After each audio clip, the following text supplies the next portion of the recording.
Hello again. We're on video 4 and we're looking at my personal nightmare. By personality, by training, I'm a disaster planner. I look at the biggest risks and how do I mitigate them. So my personal nightmare is I'm sitting quietly at my desk, minding my own business, having quite a good day. The phone rings and I've got a Daily Mail journalist on the other end. The first rule is don't panic.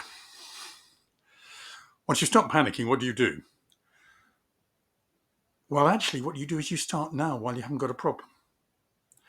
Do we have a policy for handling the press when things go wrong? If not, we need to write one now. If we have got one, then review it. Is it fit for purpose? So what sort of things should be in there? Well, first and foremost, one of the golden rules I was given was have one person to deal with the press. Just one. And everybody should know who that is. So any inquiries are fielded straight through that person. In my case, I can then offload it. Bit mean, but never mind. So that's the first thing to do, because it might be you that has to deal with it. So the next thing, golden rule I was given, was don't give an interview. Ask them to send you their questions and then issue a statement.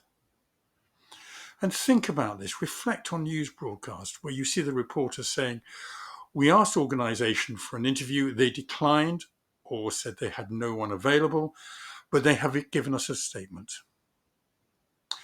Why do people do this? Because with interviews, you can lose control. And if you reflect on some of the high-profile recent interviews, you can see that happening.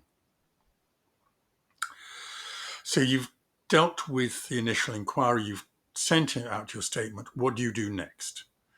Firstly, everybody needs to be kept in the loop so they know what's being said. And they need to stick to that statement.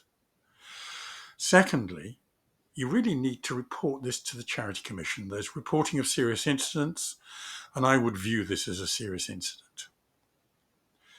If you've got trustee indemnity insurance, advise the insurers, because you may need to call on that policy. And if you don't tell them straight away, they could revoke the cover. And really, that's it. But the great thing is to have that policy because it will reduce your chances of panicking. Now, in the previous video, I talked about the reputational risk, including social media, and that's more difficult to manage because it's a bit of a wild west.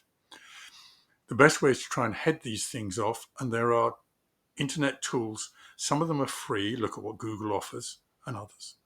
Some of them you pay for, but it allows you to track what's being said about your charity on social media. And then you have to come to some judgment about what you do about it. The great thing about disaster planning is that you hope it never happens. And actually, I always feel more secure because A, I know what I'm going to do if it does happen, but B, I have this thing that it's a talisman that it will stop it. And I hope this is one policy you never have to access, never have to use. Thank you for your time. See you on the next video. Bye-bye.